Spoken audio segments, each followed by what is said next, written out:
Bueno, nada, como comentaba Peri, y como todas las semanas prácticamente que se ha hecho ya rutina, muchas gracias a todos los que venís, a todos los colegiales, a nuestra invitada en especial y sobre todo, bueno, pues por rendir un poco de culto también a la memoria de Fernando Buesa. Sabéis que, bueno, todos los años se hace este reconocimiento y se recuerda un poco de quién fue, qué hizo y qué nos trae hoy a recordarle. Fernando Buesa, como ya incluso muchos de vosotros estabais el año pasado en ese encuentro que hicimos, que vinieron muchísimos familiares, fue abogado, fue político y fue una persona que marcó muchísimo bueno, pues el ámbito político, sobre todo en el norte, en el País Vasco, y por la influencia que marcó un antes y un después su asesinato por ETA. Y bueno, como decía Peri también, que se llevó ese fatal accidente, llamémoslo de alguna manera, por la explosión de un coche bomba que se llevó también consigo a Jorge Díez, que es quien acompañaba como guardaespaldas de la Ertzaintza de Álava, un joven prácticamente también de nuestra edad. Y lo impactante de todo esto, pues también como decíamos, es que con nuestras ideas, con nuestro futuro, al final eran personas que con prácticamente nuestra edad y nuestra trayectoria sufrían estas adversidades y aún así, bueno, pues seguían luchando por ese camino de interés en la política, en su vida profesional que querían y buscaban.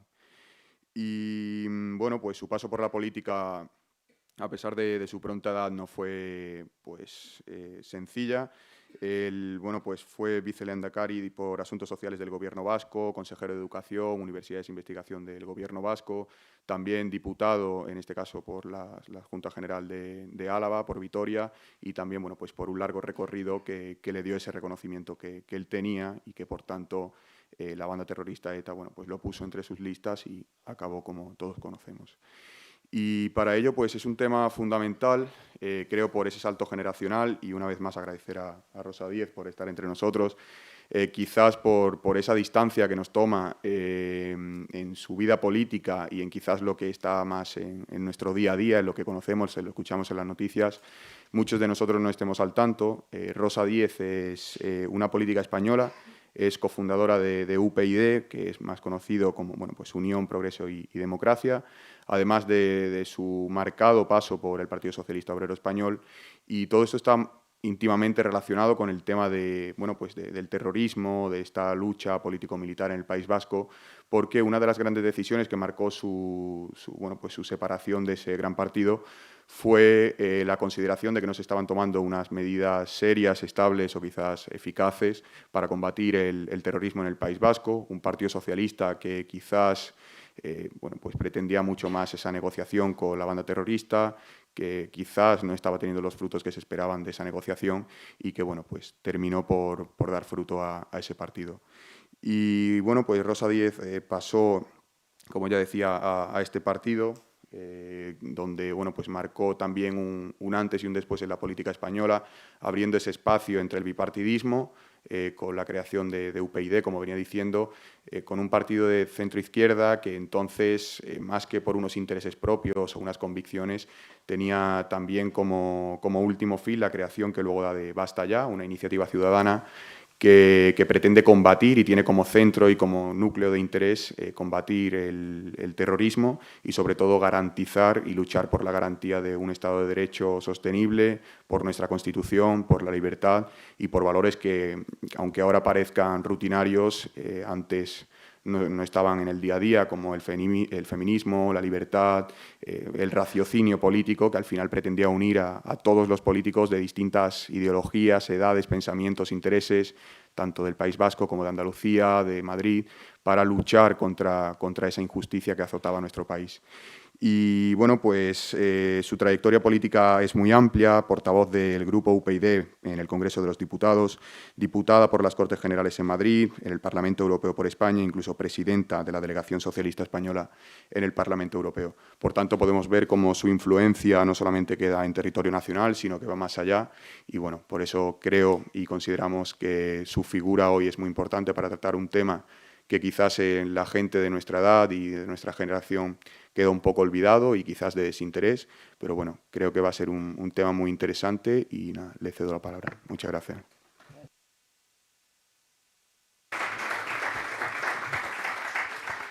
Bueno, pues buenas tardes a todos. Muchas gracias al Colegio Mayor por invitarme, pero sobre todo muchas gracias por querer tener viva la memoria, ¿no? O también por crear memoria de unos hechos, unos datos y unas personas que hicieron mucho para que hoy pudiéramos vivir en democracia y que fueron asesinados precisamente por eso, porque la banda terrorista ETA es una enemiga mortal de la democracia. ETA, bueno, el director ha dicho que vosotros, vamos a tutearnos si nos parece mal, que vosotros estáis por encima de la media y que tenéis más conocimiento que lo que dicen las encuestas que tienen los chicos de vuestra edad respecto de la historia de ETA, ¿no? Pero voy a hacer como que no. Luego igual me equivoco y tal, pero voy a hacer como que no y a lo mejor os planteo alguna pregunta. Pero en todo caso sí que me parece fundamental dedicarle un rato a poner en contexto lo que supusieron personas como Fernando Buesa para que hoy podamos vivir en democracia en España, porque me parece que eso es lo esencial. ETA no asesinaba por gusto, es decir, no tenía ningún tipo de remordimiento por asesinar, pero el asesinato, como para cualquier organización terrorista, era un método para conseguir sus objetivos. Es decir, si hubiera podido conseguir sus objetivos sin asesinar, no se hubiera arriesgado a que les cogiera la policía, la Guardia Civil y los juzgaran y terminaran en la cárcel. O sea, el crimen no era su objetivo. El objetivo de ETA era impedir que en España hubiera democracia. O sea, el crimen era, como digo, un instrumento. ¿Para qué? Para conseguir que en España no hubiera democracia, que España no fuera un país con una sociedad plural, libre, democrática, con pluralismo político, con elecciones y que pudiéramos vivir pues, como en los países de nuestro entorno. Esto a veces es contradictorio con la idea que tiene la gente de ETA. Bueno, quienes tienen alguna idea, algunos piensan, bueno, ETA es el pasado y tal. Bueno, primero, una cuestión. ETA no es el pasado, ETA no ha desaparecido. ETA no mata, no asesina en este momento. No tiene comandos activos, comandos que asesinen, pero ETA no se ha disuelto. No ha decidido en ningún momento disolvemos la organización terrorista y ya está. No, ETA no se ha disuelto. Ha dejado de matar. Ha declarado una tregua indefinida. Y ha dejado de matar. O sea, no nos mata, pero ETA no ha desaparecido. Bueno, luego podemos ahondar en la idea de si no ha desaparecido precisamente porque ha conseguido sus objetivos en este momento, porque sus objetivos eran conseguir el poder, estar en las instituciones sin renunciar a su proyecto político. Su proyecto político era y es la destrucción de la democracia. La gente que tiene una idea de ETA tiene esa primera idea, ETA ya no existe, falsa idea. Segunda idea, ETA mató durante la dictadura. ETA nació durante la dictadura y asesinó porque en España había una dictadura. Entonces, a ver, no estamos de acuerdo con los métodos, te dice alguna gente, pero bueno, había una dictadura y entonces asesinaban porque había una dictadura. Entonces, no nos parece bien el crimen, pero había una dictadura. Segunda mentira. El primer asesinato de ETA se produjo en el año 1960. Es lo que en la historia de la democracia en España se le llama la vista blanda, en términos coloquiales. Era el final de la dictadura, los últimos. Pero en el año 1960 ETA cometió el primer asesinato, una persona. En el año 60 no volvió a matar hasta el año 68. Con Franco vivo mató en el 60. En el 68 asesinó a 2 personas. En el 69 a 1 persona. En el 73... Franco murió en el 75, en el 73 a 6 personas. Y en el 75, año en que murió Franco, cuando ya estaba, que no sabíamos si había muerto, pero durante ese año estaba metido allí, no se sabía muy bien dónde, en fin, se sabía que ya no estaba activo, en el 75 asesinó a 16 personas.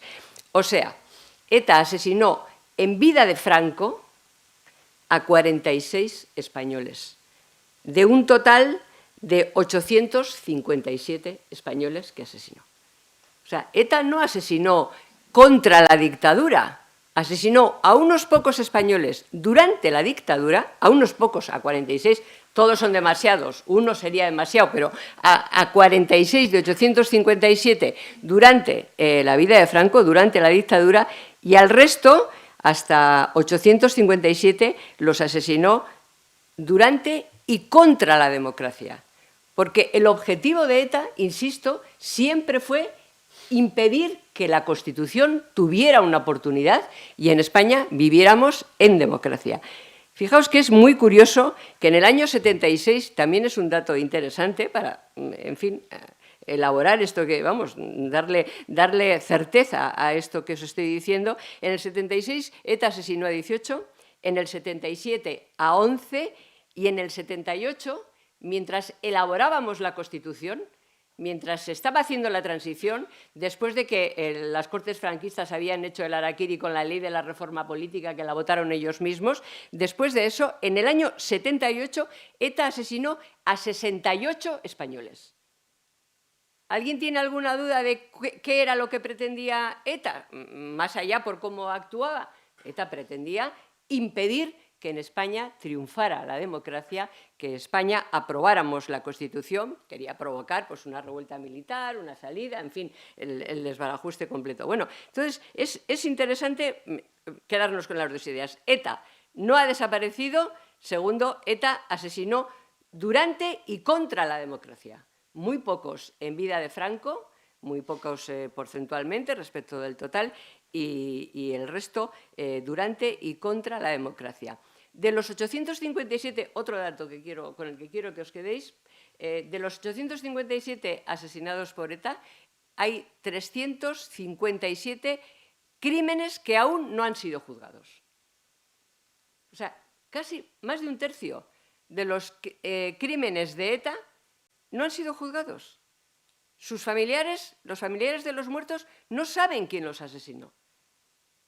Los asesinos no han rendido cuentas ante la justicia. La familia no ha podido hacer el duelo.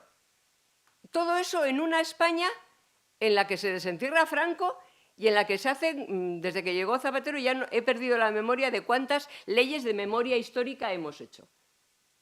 Zapatero hizo la primera y luego se han revisado, porque a algunos se le había olvidado meter algo. Y entonces había que intentar seguir confrontando y había más memoria histórica para borrar la historia real.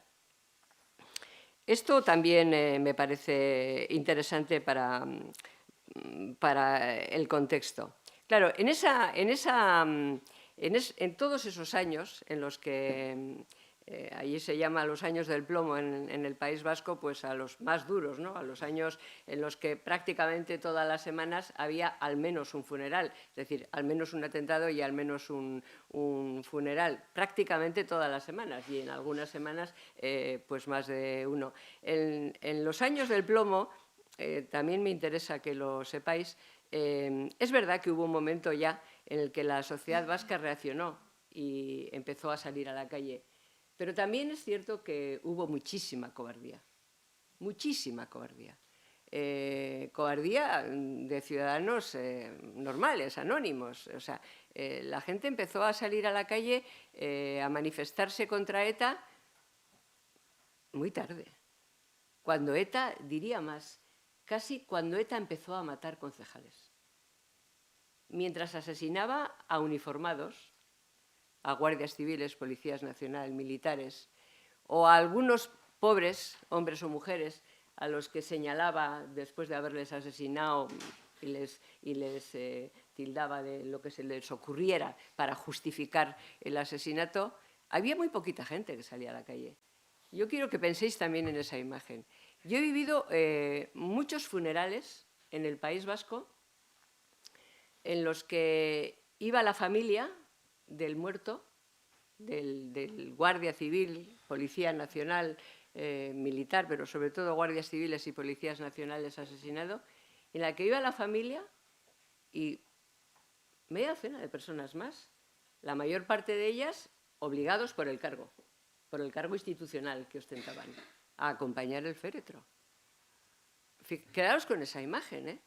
Un chaval de la Guardia Civil de 22 años que estaba destinado en el País Vasco para ser nuestro escudo, el nuestro físico y el escudo de la democracia, no solo el físico de las personas amenazadas por ETA, sino los escudos de la democracia, a cuyo cadáver iban a recoger los padres, casi siempre los padres, algunas veces una viuda, algún hermano y tal, pero gente mayor, iban a recoger y no tenía compañía de nadie, no había ninguna manifestación en la calle contra el atentado.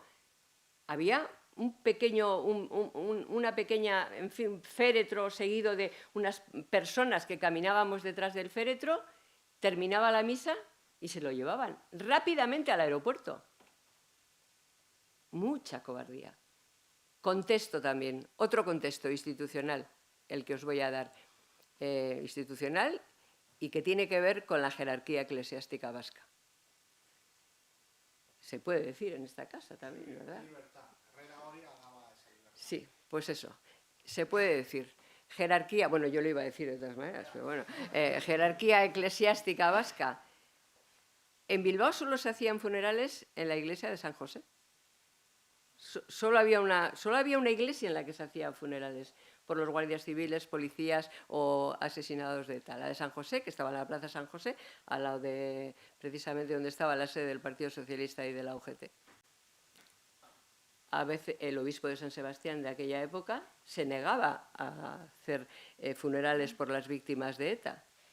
El mismo obispo, Setién, el mismo obispo de San Sebastián que en alguna homilía por terroristas que habían muerto cuando les estalló una bomba que estaban preparando para ponerle a alguien, en el sermón, en su homilía, o como se llame, en el sermón les calificaba de jóvenes deportistas, porque por lo visto, además de poner bombas para asesinar ciudadanos, también les gustaba ir al monte.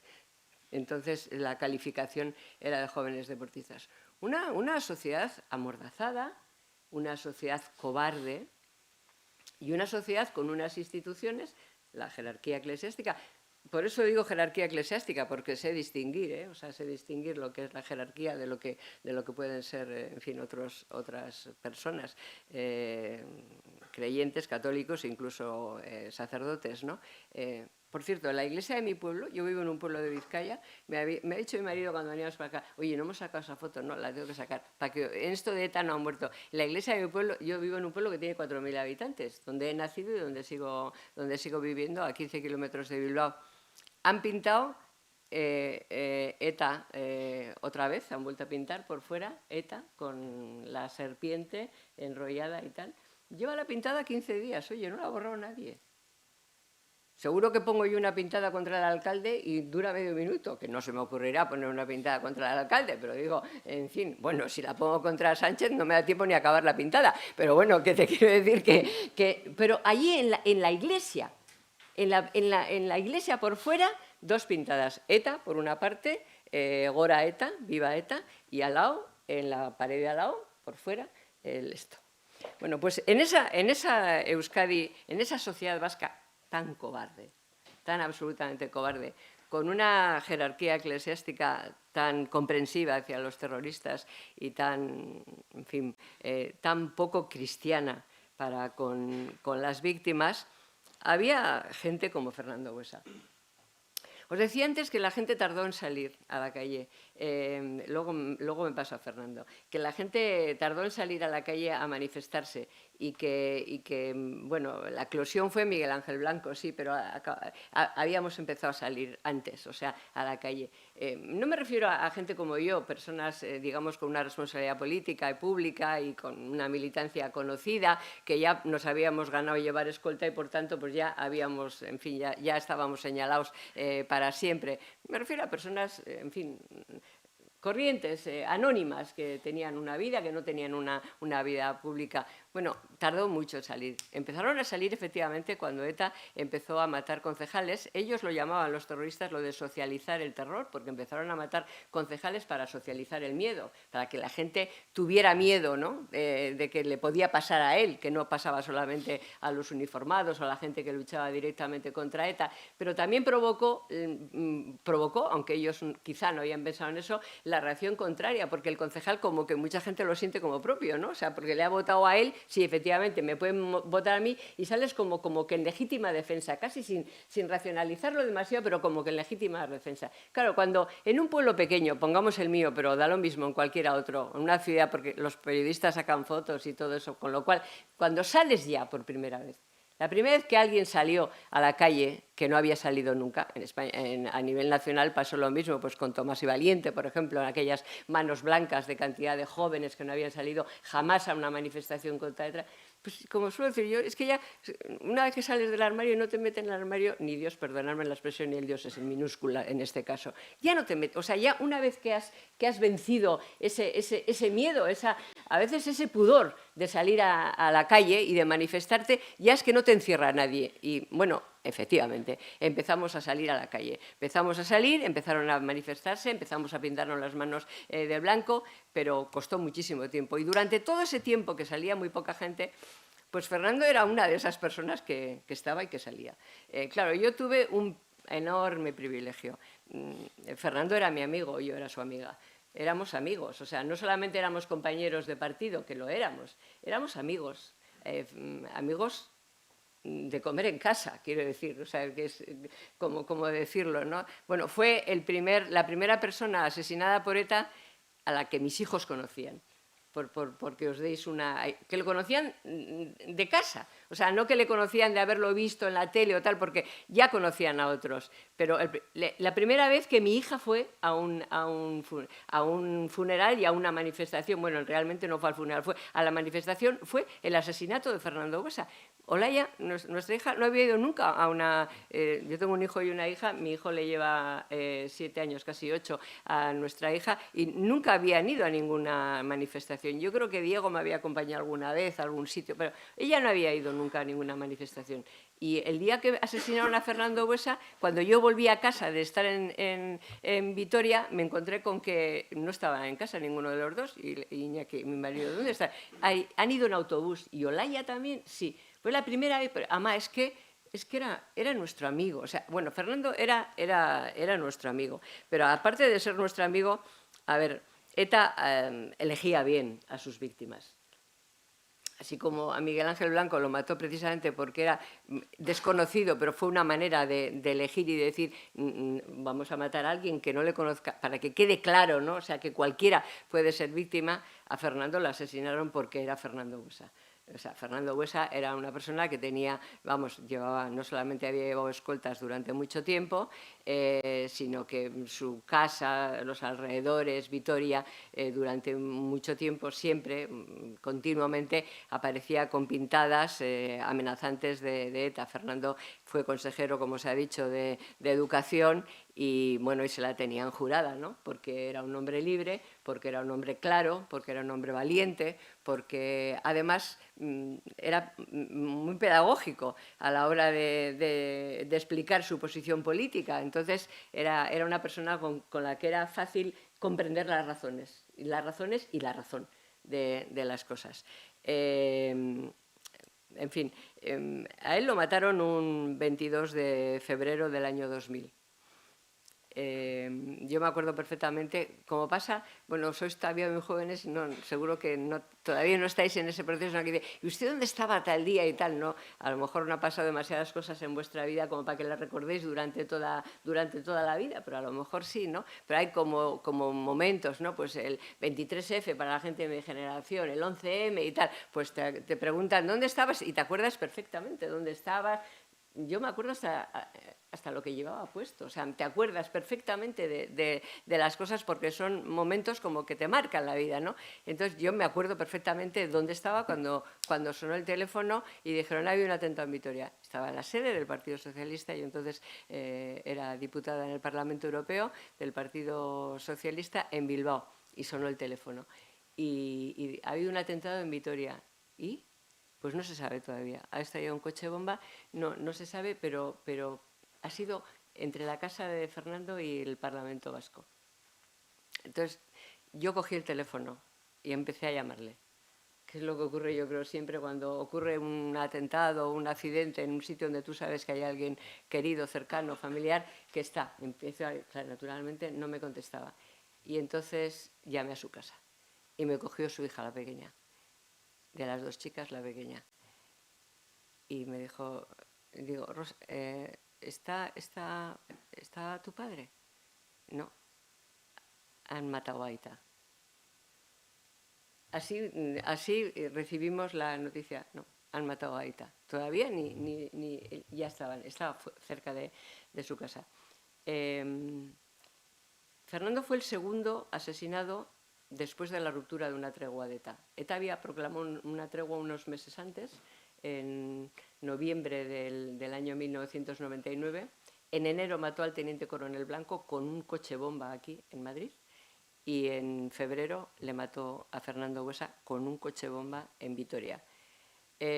Sabíamos que Fernando Buesa estaba muy amenazado.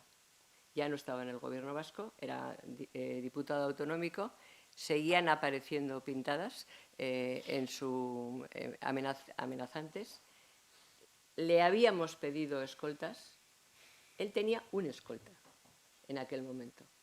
El conductor, que no era escolta, y Jorge, que era su escolta.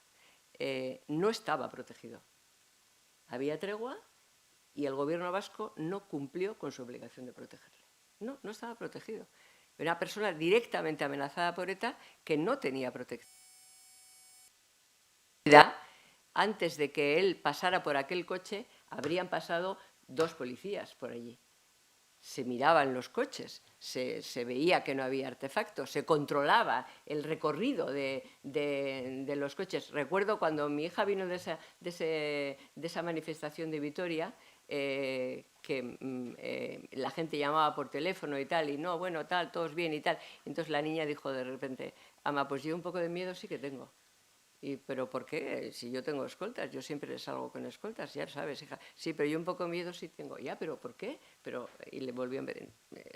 Antes de que mamá salga a la calle, ahí siempre, tú sabes que están aquí esperándome antes y mirando y tal, ¿no? Dice, ya, ¿y los coches que aparcan en la cuesta?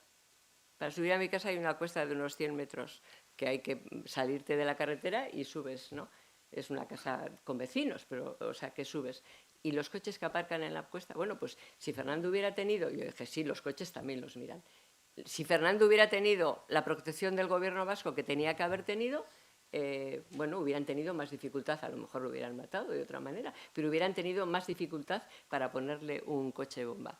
Y con esto paso a lo del gobierno vasco.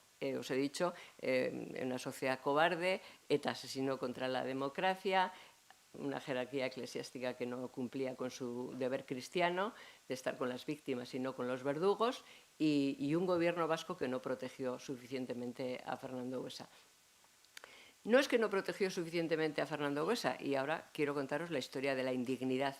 En aquel gobierno, que era el primer gobierno de Ibarretxe, cuando asesinaron a Fernando, nosotros nos fuimos todos a la sede del Partido Socialista en Álava, y empezó a llegar la gente a la sede del Partido Socialista a dar el pésame. Entre los que llegaron llegó Josu Jon Imaz, que entonces era consejero de Turismo, de Industria y Turismo, creo, del gobierno vasco, el que está en Petronor, bueno, que además es de lo más decente de decir, o sea, es un tipo estupendo, vaya. Pero para el contexto, yo salí, venía con otros 2 consejeros, salí y lo siento mucho, Rosa y tal, en todo, besos, abrazos y esto. Y entonces Josu Jon me dice, Rosa, lo sentimos mucho. Lo sentimos como si fuera de los nuestros. Como si fuera de los nuestros. Dice, oh, igual se le escapó. Sí, se le escapó. Sí, pero es como si fuera de los nuestros. Que, a ver, está publicado porque había un periodista cerca que lo oyó, porque yo le dije, es que no era de los vuestros, marchaos. Y me marché y les cerramos la... O sea, pero contexto también. Bueno, claro, era de un gobierno, el gobierno de Ibarretxe, el del plan Ibarretxe, de un gobierno que al día siguiente del funeral convocamos una manifestación, la familia, y ellos convocaron otra manifestación en la que gritaban aupa aurrera a Ibarretxe. Había 2 manifestaciones. La manifestación que habíamos convocado, bueno, pues contra ETA y de acompañamiento al día siguiente del funeral, y otra que convocó el PNV para aclamar a Ibarretxe. Seguro que la mitad, los que estéis aquí, de esto no os acordáis, porque esto no se cuenta, pero es la historia de la indignidad.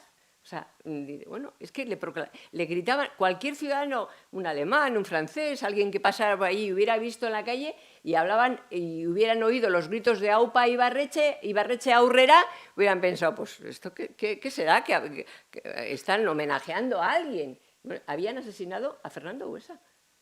Ibarretxe fue al funeral y salió por la puerta de atrás. No salió por delante, por donde salió el féretro, por donde estaba la gente esperándole. De pura cobardía salió por la capilla de atrás, por la puerta de atrás, por la sacristía, no por la capilla, por la sacristía, por miedo a que los que estaban en la calle le gritaran algo. ¿Y sabéis lo que gritaban los que estaban en la calle?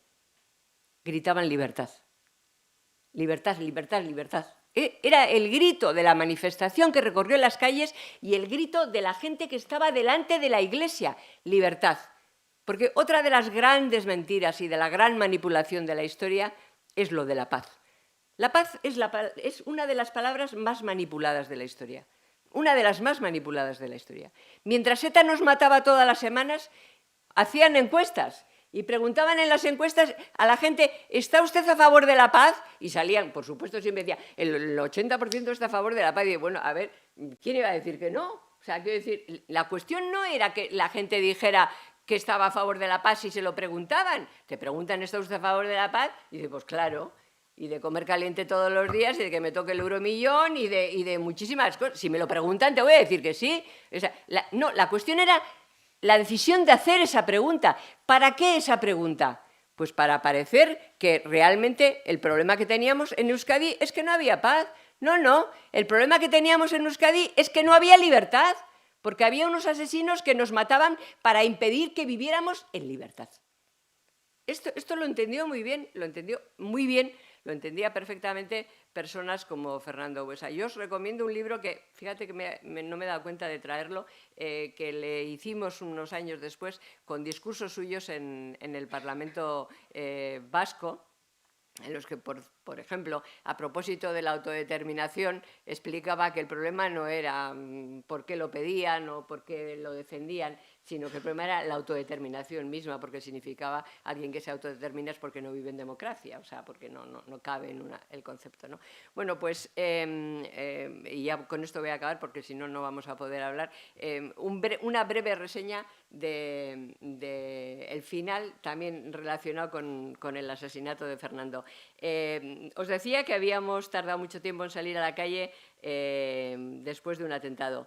Pero hubo un momento, a finales de los 80, de los 90, en el que decidimos salir a la calle, en la década de los 90, en lo que tomamos la decisión de salir a la calle no solamente después de un atentado, sino a reivindicar la democracia y a defender las instituciones.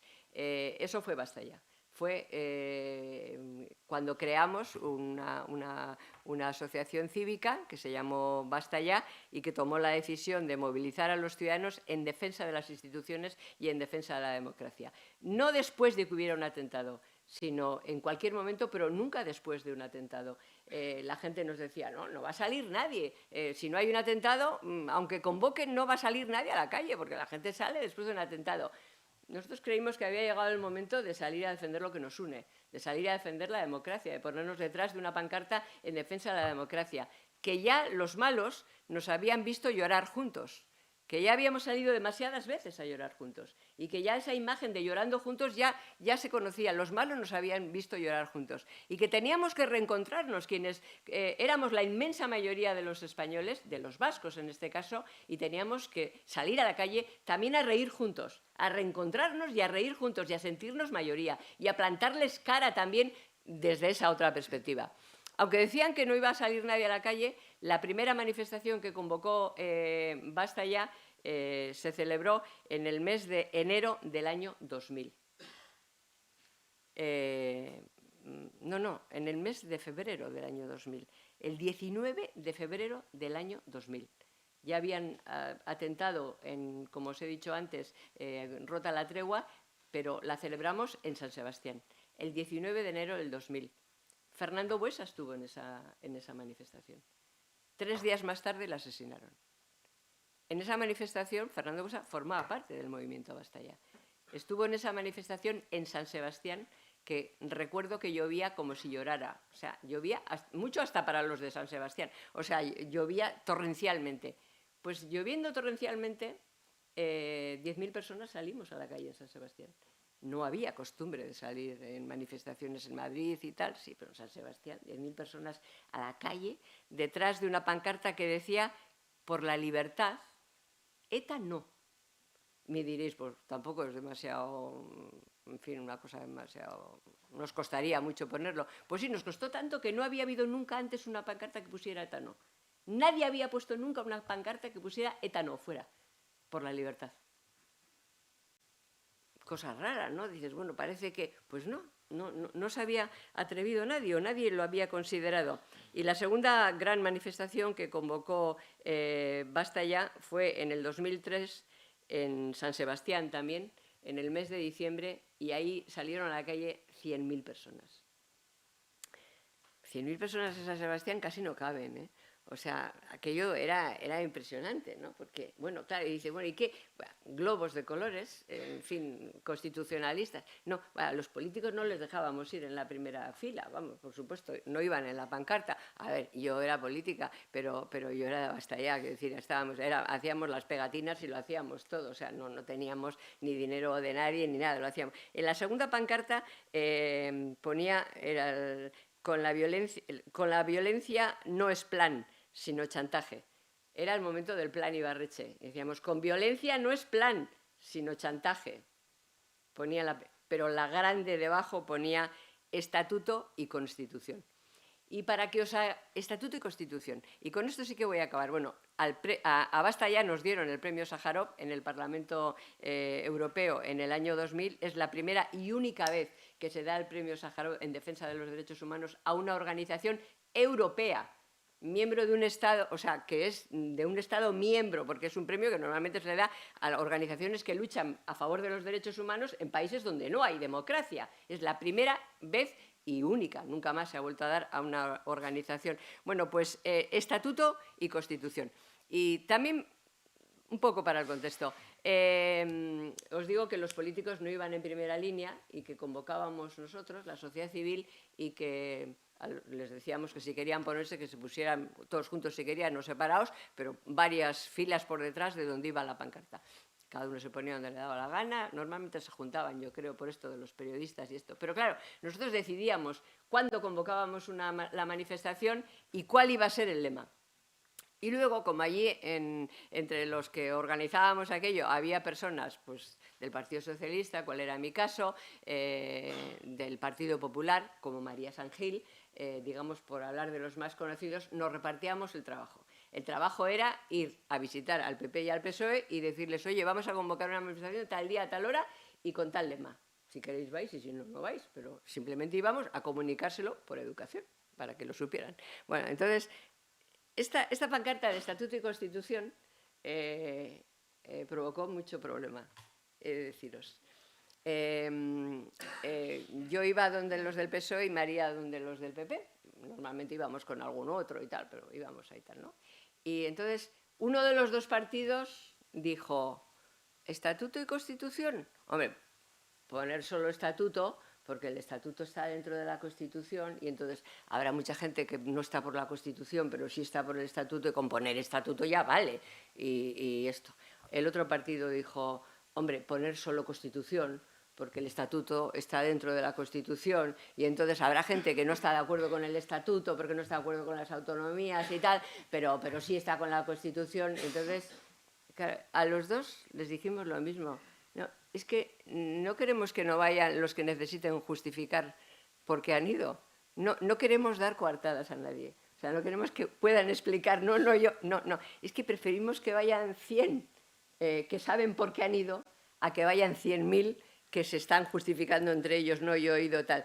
Estatuto y Constitución. Y el que no quiera ir porque está en contra de la autonomía y no quiere que se mencione estatuto, que no vaya. Y el que no quiera ir porque está en contra de la Constitución y prefiere que se hable solo del estatuto, pues que no vaya, que se quede en su casa. Bueno, pues hubo 100.000. Bueno, pues como os decía, os agradezco mucho que a vosotros y a los colegiales y a todos y a ti que queráis recordar la memoria de una persona tan importante para nosotros, para quienes fuimos sus amigos y para todos los españoles, como fue Fernando Buesa, un hombre tímido, no sé cómo era cuando era colegial. Era un hombre que algunas personas pensaban que era soberbio. A mí me lo dijo más de una vez, es que es muy estirado y tal. No, era tremendamente tímido, un hombre hipercariñoso, súper inteligente, honesto, amigo de sus amigos y, desde luego, uno de los enemigos mayores que tuvo ETA, porque fue uno de los mejores amigos de la verdad y de la democracia. Así que gracias por acordaros de él y por recordarlo.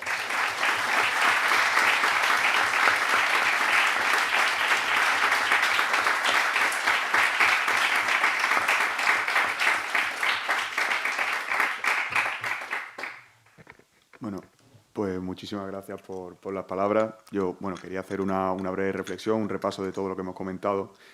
Y, bueno, como siempre dice mi madre, las mejores historias se cuentan desde casa, en casa, y yo creo que no hay mejor manera de conocer su memoria con una persona que ha vivido el día a día con ella, que lo conoce en lo personal, en lo profesional, y que, bueno, que nos puede contar todo esto mucho más de cerca. Así, bueno, pues para adentrarnos un poco en ese contexto, hablamos de lo que era ETA y lo que fue ETA preconstitución. Si no recuerdo mal, como comentábamos, durante los años 60 hay una primera víctima, si no recuerdo mal, era Francisco Javier Echevarrieta.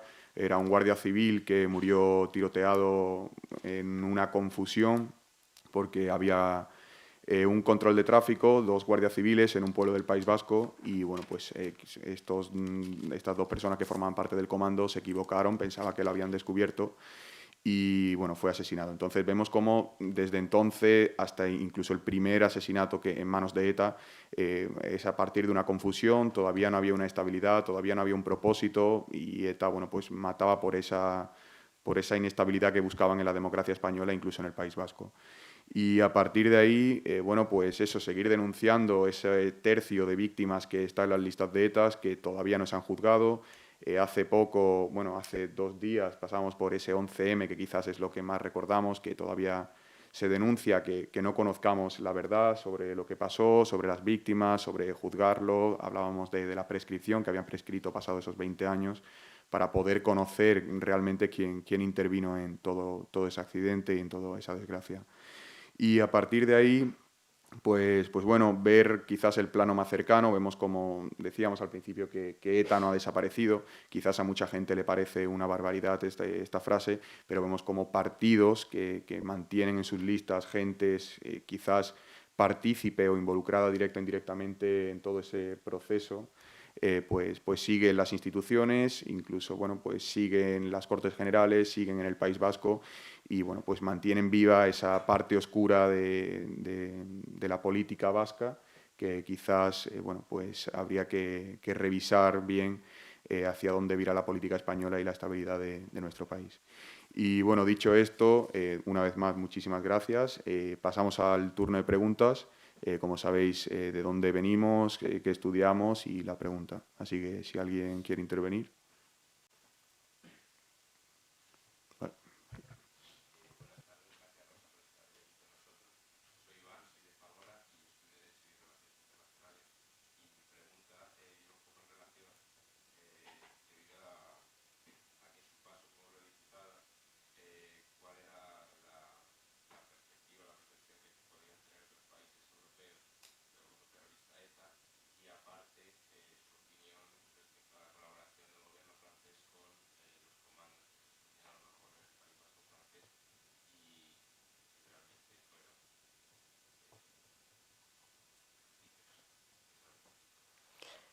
Pues gracias, Iván. No, es interesante porque tiene que ver con un debate que ahora hay en España, que todo el mundo pregunta, pero ¿Europa nos va a ayudar? Ahora, en relación con esta cosa que tenemos en el gobierno, ¿pero nos van a ayudar? Y esto, bueno, me interesa. Pues, a ver, efectivamente, Francia y Bruselas, porque Bruselas estaba plagado de terroristas, vamos, o sea, si en Francia era un lugar de acogida, Lo de Bruselas era ya, vamos, en fin, brutal. Es que te los encontrabas, quiero decir, o sea, de acogida.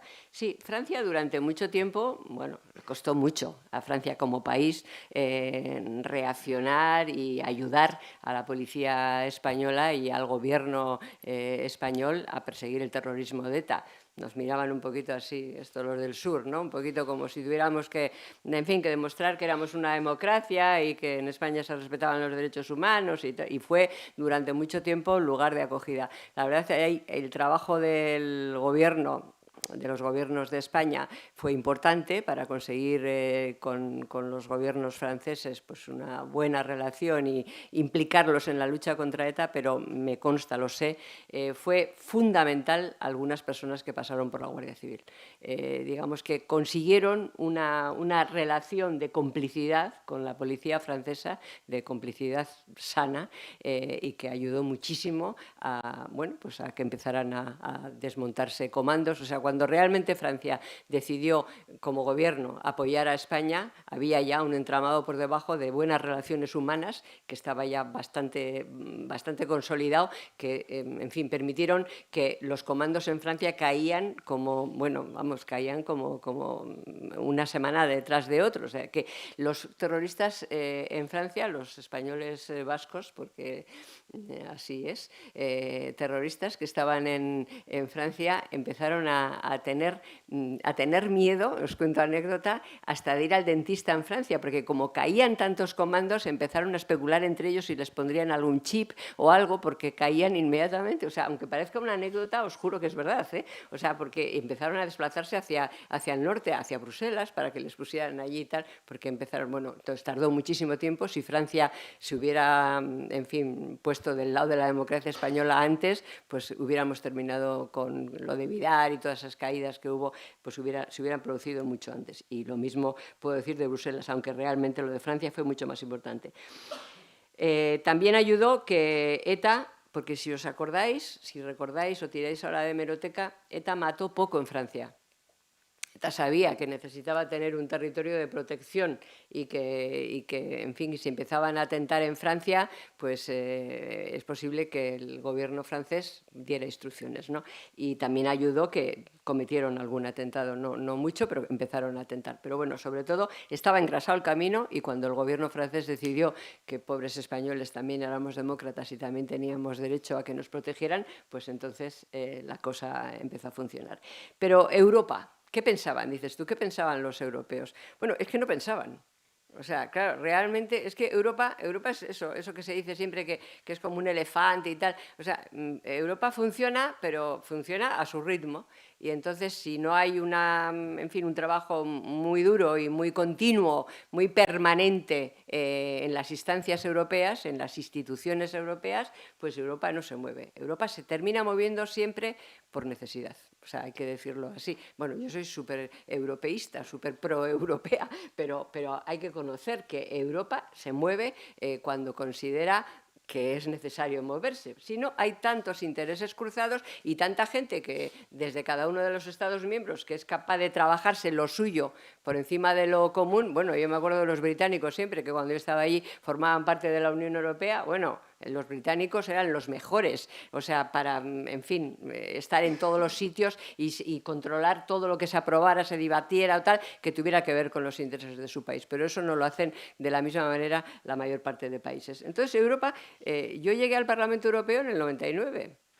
En el 2000 se aprobó, en el año 2000, a principios de los 2000, se aprobó la orden de detención y entrega, que se llama ahora, y la definición común del delito del terrorismo. No había definición europea de delito de terrorismo, no existía. O sea, cada uno de los Estados miembros en sus códigos penales contemplaban el terrorismo de una manera, o no lo contemplaban siquiera. Entonces, la definición común del delito del terrorismo se aprobó en el Parlamento Europeo en 2000, a principios del 2000. Y la orden de detención y entrega, de búsqueda y captura la llamábamos entonces, y luego se puso como de detención y entrega, que era, como sabéis muy bien, tú que estudias Derecho más todavía, que es, en fin, sustituir las extradiciones en territorio europeo por la detención y entrega, es decir, que lo que un tribunal de un Estado miembro decida es de aplicación y es automáticamente reconocido en cada uno de los Estados miembros, aunque luego entran los tribunales de los Länders y estas cosas, como hemos visto con Puigdemont, y lo emborronan todo y las cosas, en fin, no salen como tendrían que salir. Pero eso no se aprobó hasta el año 2000 en el Parlamento Europeo. O sea, tuvimos que hacer una tarea impresionante para convencerles de que si los españoles sufríamos el terrorismo, para nosotros era un drama, pero el problema lo tenía la democracia europea, era un problema de toda Europa. Si en un Estado miembro había terrorismo, el problema lo tenía Europa. Nos decían que sí y todo eso, pero bueno, nos costó mucho. Yo fui ponente además de las dos resoluciones en aquel momento,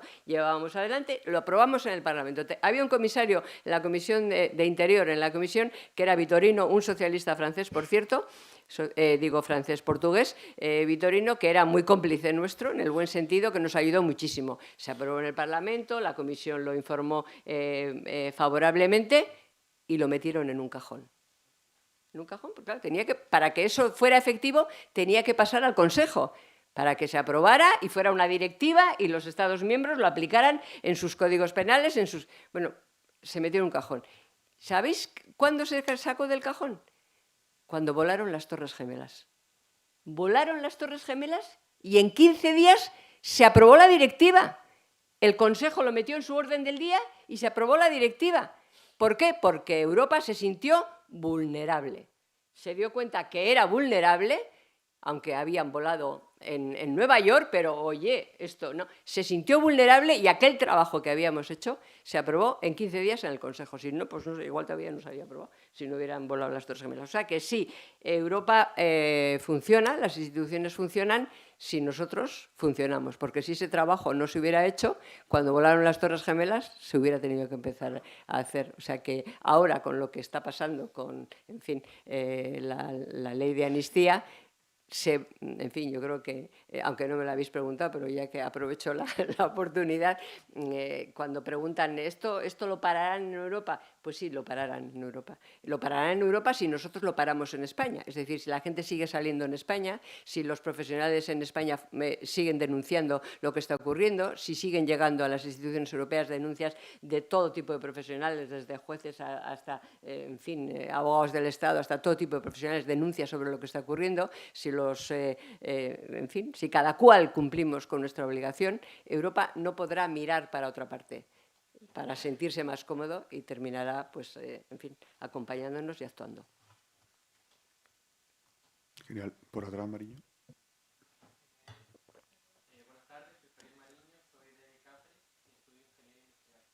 Y quería preguntarle, bueno, el año pasado trabajamos a Jaime Mayor Oreja, a lo mismo, a que nos hablase de ETA y de su experiencia, y después estuvo hablando de su análisis de la política española, que según él ETA no quiero malinterpretarlo, pero iba más por ahí los tiros, que ha dejado de matar ETA porque no lo necesita, porque en el fondo ETA ha ganado. Es decir, se ha infiltrado en las instituciones vascas.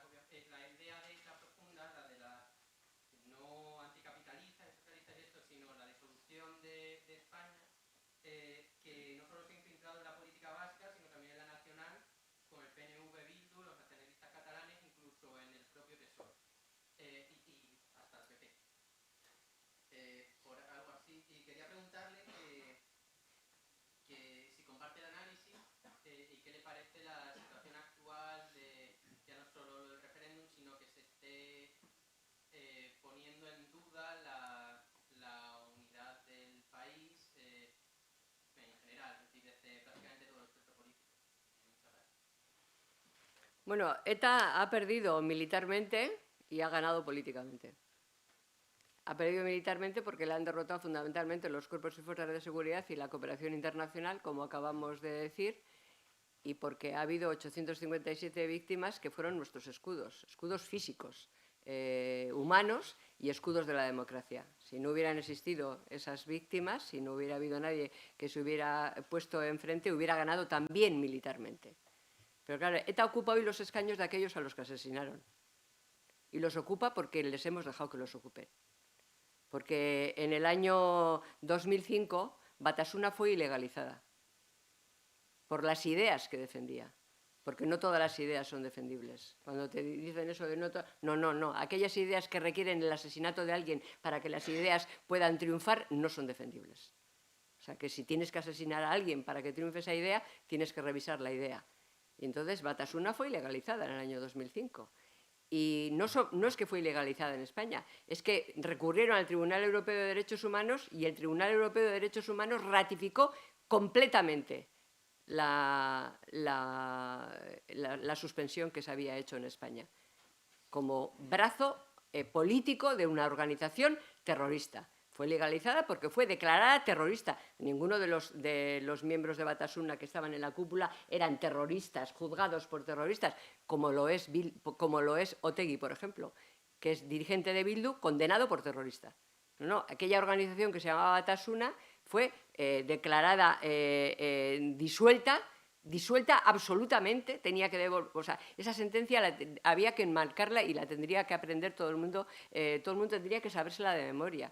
O sea, la sentencia es tan rigurosa, o sea, no rigurosa, sino tan brutal, o sea, en cada uno de los términos del Tribunal Europeo de Derechos Humanos, que solo les faltó decir al final que quemaran sus tierras, porque era los dineros, los recursos, todo. O sea, radicalmente, en fin, defensora, Tribunal Europeo de Derechos Humanos, de la sentencia que se había producido en España, en el Tribunal Supremo, la Audiencia Nacional, creo, el Supremo, el Tribunal Constitucional y, finalmente, el Tribunal Europeo de Derechos Humanos, que dice en uno de sus párrafos de suspensión, de ratificación de lo que había hecho la justicia española, que una democracia tiene no solo el derecho a defenderse, sino el deber de defenderse de sus enemigos. Y que una organización terrorista es enemigo de la democracia, aunque no mate a nadie, porque tiene un propósito, que es el propósito de impedir que la democracia funcione, que las instituciones funcionen y que haya libertad y pluralismo. Por eso, cuando meten a la ley de amnistía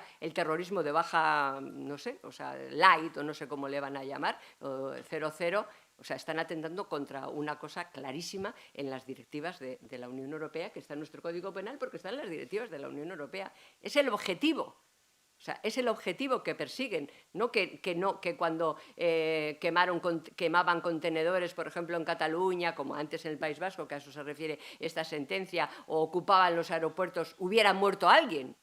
No, el objetivo que perseguían es lo que hace que se ilegalice. Entonces, bueno, sí, efectivamente, militarmente les derrotamos, políticamente les hizo ganar fundamentalmente la traición del Partido Socialista y la cobardía del Partido Popular. Permitidme que lo diga así. La traición que la hizo Zapatero. Porque Zapatero traicionó. Entonces es cuando yo me fui del Partido Socialista, del Parlamento Europeo y del Partido Socialista. Yo tenía un acta y tenía casi 3 años por delante todavía cuando me fui del Partido Socialista, por supuesto del Parlamento, porque no solamente, bueno, el carnet del partido no lo entregué porque se lo había pagado yo, era mío, pero el acta de diputada sí. Es que el Zapatero traicionó al Partido Socialista en el sentido de la historia democrática. Porque fue el único presidente, el primer presidente y el único presidente que reconoció a ETA como interlocutor político. Cuando alguien nos cuenta, dice por ahí, no, todos los gobiernos han negociado con ETA. Bueno, todos los gobiernos anteriores negociaron con ETA para que se rindiera, para que abandonara las armas. En fin, en muchos lugares, en Argel. Pues en Argel recuerdo aquella negociación de Argel con Felipe González. Cuando ETA empezó a pedir cosas políticas que tenían que ver con sus objetivos políticos, los negociadores se levantaron de la mesa y se marcharon. Con Aznar, lo mismo, claro, ¿para qué? Para que dejara de matar. No, fue Zapatero el que le reconoció como interlocutor político y empezó a negociar con ellos cuestiones políticas. Y a partir de ahí, pues estamos en lo que estamos en este momento. Realmente, la sentencia, yo he dicho, la traición y la cobardía. Realmente la sentencia de Batasuna y la revisión y la conclusión a la que llegó el Tribunal Europeo de Derechos Humanos, declarando la conformidad completa de la sentencia, hubiera permitido, y permite, creo yo, ilegalizar otras marcas de ETA. Hubiera permitido y permite. Yo, en la época que fui diputada nacional, presenté varias veces una iniciativa legislativa en ese sentido, para que se iniciara. El Parlamento no son los jueces los que tienen que iniciar, pero hay argumentos, porque después de que ocurrió eso, otras marcas fueron legalizadas para presentarse a las elecciones en el 2011. A ver, fueron legalizadas por el Tribunal Constitucional, aquí los que estudian Derecho tienen que recordarlo, que revisó una sentencia del Supremo, como si el Tribunal Constitucional fuera un tribunal que pudiera revisar sentencias del Supremo. Revisó una sentencia del Supremo que había decidido que las marcas en aquel momento, no me acuerdo si era Sortu o como le llamaban en aquel momento, no podía presentarse a las elecciones, y el Tribunal Constitucional, en la última noche que se podía, cuando estábamos presentando las candidaturas el último día, decidió que se podían presentar. Pero incluso en esa sentencia de un tribunal corrompido ya entonces, constitucional, que decidió por mayoría eso, incluso en esa sentencia se explica que el hecho de estar legalizados no significa que sea para siempre, que si cometen algún tipo de ilícito penal que les lleve a considerar que son, a pesar de lo que dicen sus estatutos, forman parte del entramado terrorista, se les puede ilegalizar. Nunca nadie ha querido tirar de esa reflexión y de esa referencia de la sentencia del Constitucional. Entonces, todo lo demás, en fin, yo creo que se deriva de lo que he dicho. Podemos aceptar un referéndum para que decías, tú has citado el referéndum, supongo que te refieres a un referéndum de autodeterminación en Cataluña, no sé si te referías a eso. Yo he apuntado la palabra referéndum. Ah, pues bueno, pues entonces nada, si alguien pregunta diré luego. Vale, buenas tardes, mi nombre es Eduardo, soy de Ávila y estudio física. Muchas gracias por venir y recogiendo un poco el guante que le ha tirado Iván, quería preguntarle qué opina usted sobre el GAL y la idea de llevar a cabo este tipo de acciones para luchar contra ETA y evitar en cierto modo los chantajes de Francia, teniendo allí y protegiendo en cierto modo los terroristas que había allí. Completamente contraria a todo tipo de terrorismo y al del GAL también, por supuesto. Lo digo ahora y lo decía entonces, quiero decir, cuando actuaban.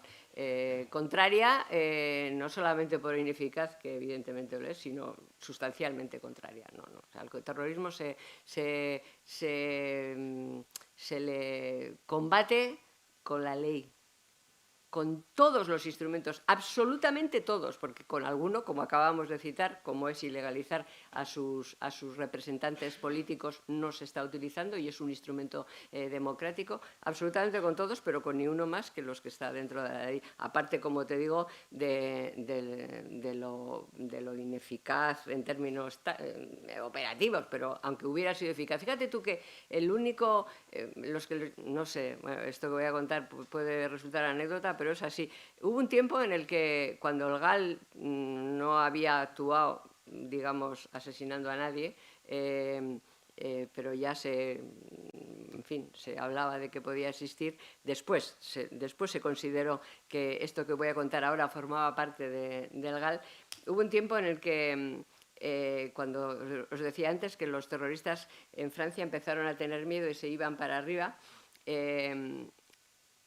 a mí me han contado, y creo que es verdad, vamos, tengo varias fuentes en ese sentido, que los que estaban pues, en Biarritz o por ahí, porque estaban muy cerquita de la frontera, estaban, por ejemplo, en un bar, imagínate que tú y yo somos de ETA y estamos ahí tomándonos algo en una cafetería y llegaban 3 tipos y se ponían a la derecha y a la izquierda y les decían, tú te llamas Juana Julia Guerra, tu padre vive en el caserío Hondarribi y tu hermana trabaja en Eroski. Tú te llamas fulanito tal, adiós, buenas tardes. Bueno, estos llamaban inmediatamente a España. Por favor, no atentéis, por favor. No les habían hecho nada, simplemente les habían identificado. Pero por ir a lo serio, que es lo que tú has dicho, no, nunca, jamás.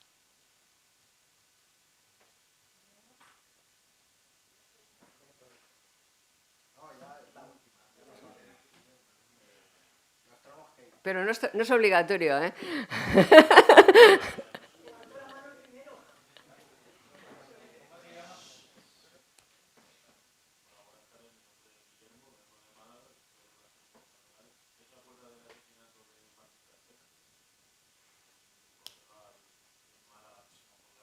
Claro, incluso estuve en aquella manifestación.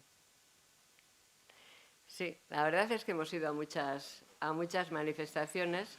Estuve en Sevilla cuando mataron a Asten y a su marido, porque estaba en el gobierno vasco en aquel momento y teníamos previsto una actividad y estuvimos allí. Sí, me acuerdo de muchos. Y sabes que, y esto me da mucha pena porque realmente es verdad que dicen siempre que no, y es verdad, ¿no?, que hay muchísimos estudiantes que no saben quién fue Fernando Buesa, quién fue Miguel Ángel Blanco, quién fue personas muy conocidas, ¿no?, digamos, que fueron asesinadas por ETA. Pero hay centenares de personas asesinadas por ETA cuyos nombres no conocemos ni recordamos ninguno de los, ni siquiera quienes hemos estado allí. Porque, como os decía antes, iban los padres, los cogían y se los llevaban. Y al día siguiente ya no nos acordábamos. Y es terrible. Bueno, no solamente hay centenares de ellos que no han sido juzgados, sino que no hay una memoria de ninguno de ellos. Hay centenares de víctimas de ETA cuyos hijos no saben que a su padre o a su madre o a su tío lo asesinó ETA, porque las propias familias han ocultado en muchos casos cómo murió su familiar, porque no hay reconocimiento para las víctimas. Ha habido una enorme soledad y la sigue habiendo, una enorme soledad. En fin, ¿os imagináis lo que es que un hijo tuyo se vaya al País Vasco a trabajar, un guardia civil, un policía, que lo asesinen, que tú vayas a recoger el cuerpo y no veas a nadie manifestándose, acercándose, y que luego al día siguiente pase desapercibido? Yo recuerdo una manifestación, bueno, un funeral en la iglesia de San José. A la iglesia de San José llegábamos desde el Gobierno Civil, que está a 100 metros, el Gobierno Civil de Vizcaya y la iglesia de San José, en la plaza de San José. El féretro estaba en el Gobierno Civil y allí ibas al Gobierno Civil, estabas con el féretro y de allí le sacaban y se lo llevaban a la iglesia de San José. Yo aprendí a reconocer el origen del muerto por la familia, por cómo se comportaban las familias. Casi, no el origen exacto, pero casi. A ver, los castellanos son más austeros, más callados, lloran como hacia adentro, ¿no? Los andaluces son más expresivos para la alegría, pero también para el llanto.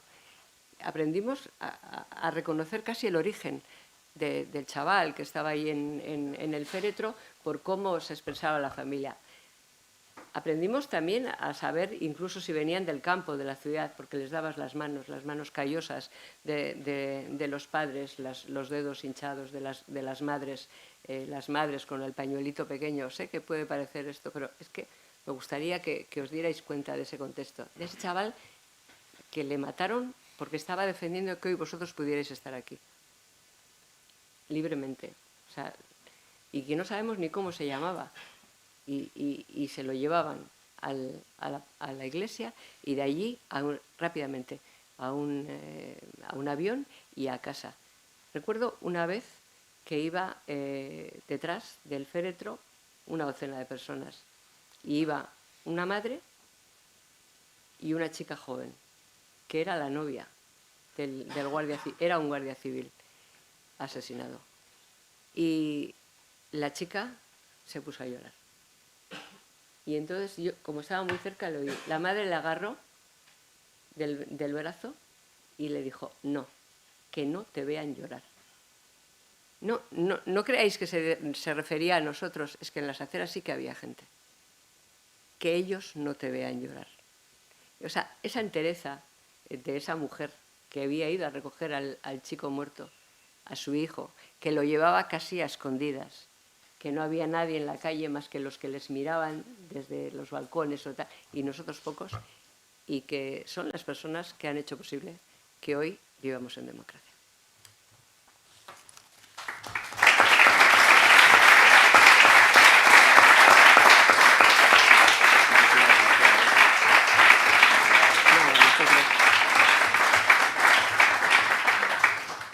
Bueno, si os parece, nos ponemos de pie, os acercáis a alguno y nos hacemos una fotillo aquí. Vale.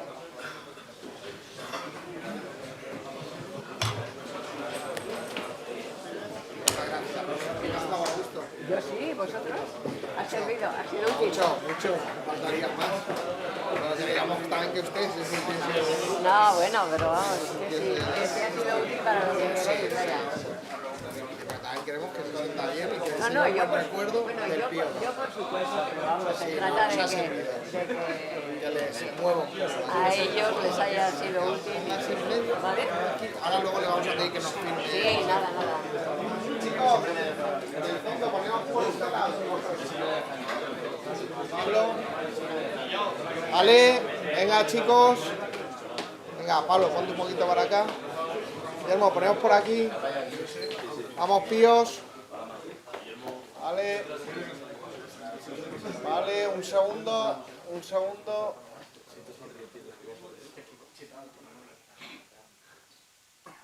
Venga, chicos, a ganar, que hoy remontamos.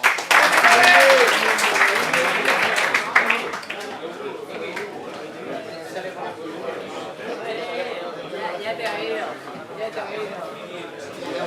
Atlético de Madrid. Sí, todo, o sea, aquí es las hormonas. Mira, este, si lo puede dedicar, el Salón de la Fama, para el tío